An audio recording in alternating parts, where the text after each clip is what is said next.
You wouldn't know it to look at me walking through the halls of the high school where I'm the principal, but my home life is a shambles. My name is Sarah, and while I've managed to carve out a respectable career in San Diego, my personal life has been teetering on the brink. I'm 34, a mother to twin 4-year-olds and a lively 1-year-old son. My husband, David, once a passionate graphic designer, has let his career and our relationship gradually fade. What hurts isn't just the disengagement, it's the eerie calm with which he's surrendered, leaving me to juggle our finances, our children's endless needs, and my demanding job. You see, while I was building my career on integrity and hard work, David's contributions dwindled. His absences grew longer, and his excuses became flimsier. I often caught him lying about where he had been, his phone buzzing with texts he hurriedly swiped away. Our arguments would end with him turning away, muttering about needing space. His parents lived just down the road. One would think they might offer a helping hand or at least some moral support, but no. They turn a blind eye to our struggles, more focused on their financial woes. They sometimes expect me to fix it. It's just a rough patch, they'd say. Marriage is full of them, dismissing my worries like dust off their shoulders. The tension reached a boiling point last month. It was a Thursday evening when the sunset painted the sky in strokes of orange and pink, a stark contrast to the storm brewing in our dining room. David had been quieter than usual, his eyes not meeting mine. The kids were at my mother's, a rare evening alone that might allow us to mend things or talk openly. But David had other plans. I think we should get a divorce, he said abruptly, sliding a stack of papers across the table. His voice was flat, emotionless. I don't want to drag this out, and I don't want to fight over custody. I think it's better for the kids if they stay with you. I stared at him, the words not fully registering. You want to leave us? I managed to say, my voice a mix of disbelief and anger. It's for the best, he replied, standing up to leave the room. I'm not good for you, Sarah. You and the boys will be better off. The shock gave way to a numbing clarity. It wasn't just his withdrawal from us, there was someone else. The signs had been there, and I'd chosen to ignore them, buried under the weight of daily responsibilities. But now, faced with losing what I'd worked so hard to keep together, a fire ignited within me. No, I wouldn't let it end like this. I called my lawyer friend the next morning. I need to know what my options are, I told her, and I need to know how to protect my boys. She promised to help, and as we delved deeper into the legalities, she suggested something that hadn't crossed my mind. Let's see if he's telling the truth about why he wants out. Sometimes the reasons are more financial than personal.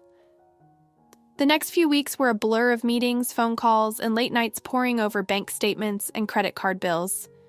I became a detective in my marriage, tracing the outlines of a betrayal that went deeper than I'd ever imagined. As I dug deeper, I uncovered more than just a trail of deceit. I stumbled upon a financial abyss.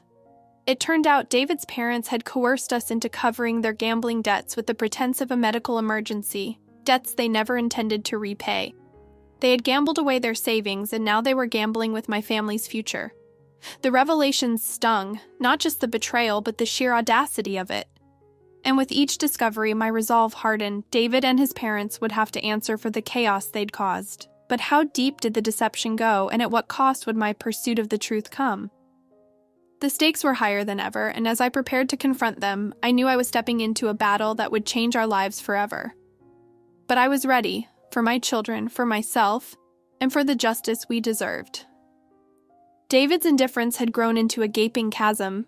His late nights and secretive calls now made twisted sense, but knowing betrayal was at play didn't prepare me for the web of lies I'd uncover.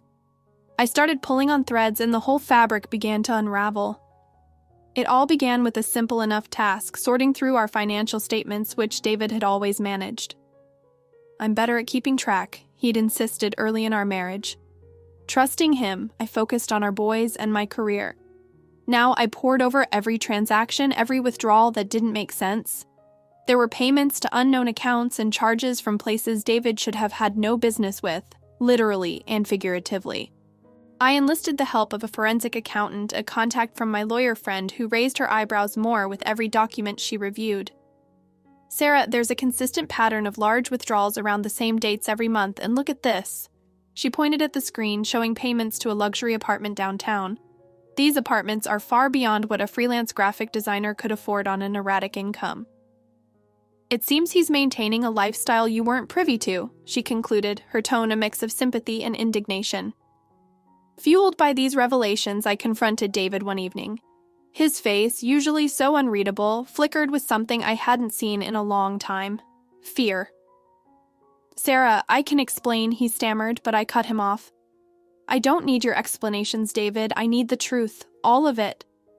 His confession poured out like water from a broken dam.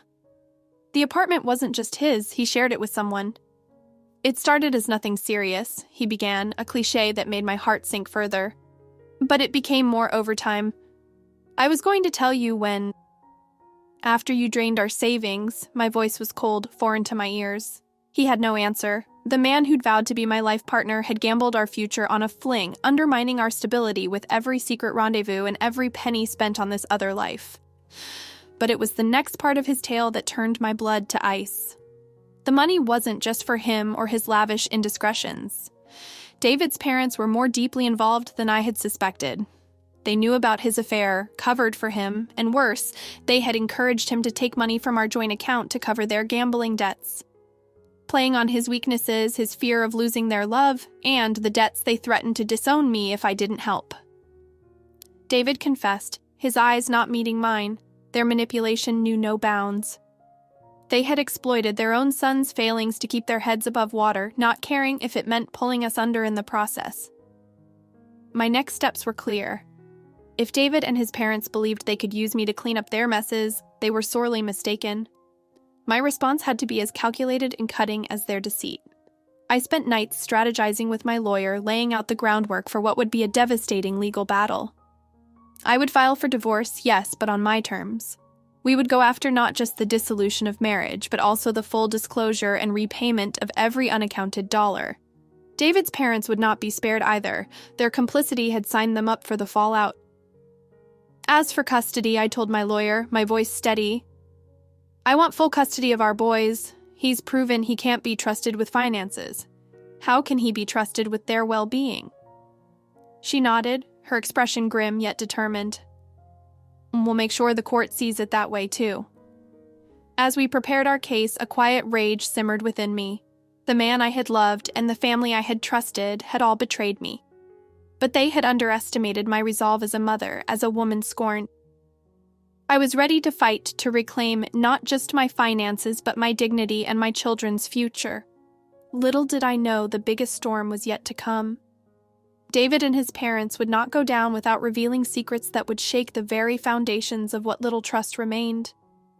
It was during one of those long nights filled with strategy sessions with my lawyer that we uncovered something that would turn the tide in ways I hadn't anticipated. It wasn't just any secret, it was the kind of revelation that could shatter lives. "We found something in David's financial transactions," my lawyer said, her voice a mix of excitement and seriousness. "It's not just the gambling debts or the apartment. There's a series of payments made to a private investigator." I froze. A private investigator? What was he investigating? She paused, flipping open her folder.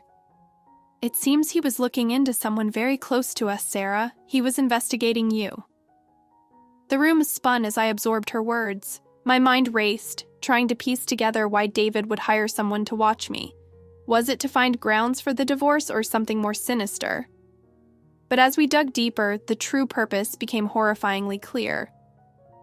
The investigator had a secondary client, my lawyer continued. David's parents. Not only were they funding his betrayal, but they were also orchestrating an attempt to paint me as an unfit mother, using whatever means necessary to strip me of custody and protect their financial interests. The depths of their betrayal know no bounds, I whispered, fury building with each breath.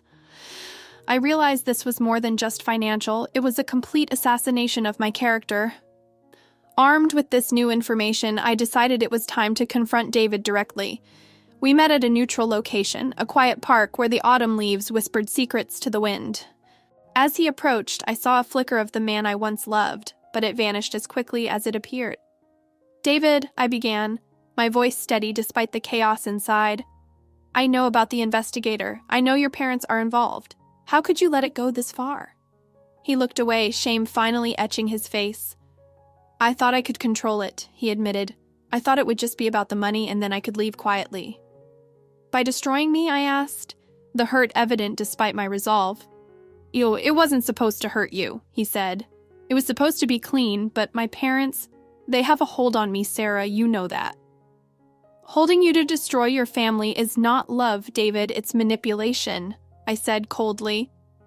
We stood in silence, the space between us filled with the echoes of a marriage crumbling under the weight of deceit.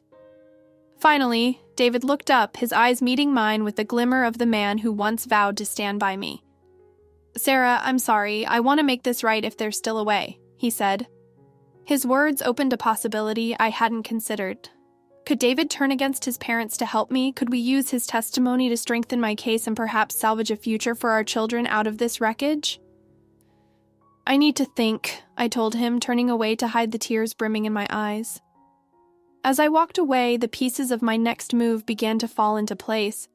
With David potentially on my side, we could expose his parents' full extent of manipulation and greed. It was a risky play, but it could potentially end this war once and for all. In the final chapter of my saga, I, Sarah, found myself at a crossroads that seemed both a conclusion and a new beginning. Armed with the truth and a potential ally in David, who seemed repentant and ready to make amends, I faced the decisive court day with a mix of dread and determination. The courtroom was silent, a stark contrast to the storm that raged within me. As the proceedings began, I sat straight, my resolve as firm as the evidence stacked in my favor. David was there, his posture betraying a cocktail of regret and nervousness.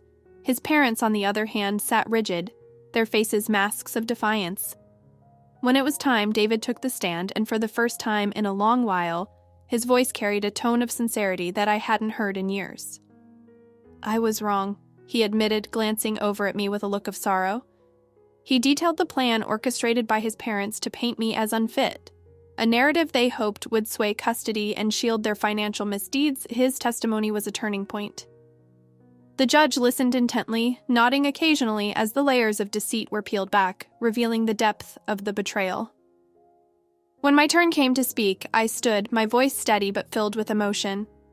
This was never just about money or mistakes. It was about integrity, about protecting my children from a legacy of deceit. I said, the judge's verdict was delivered with a gravity that matched the weight of our ordeal.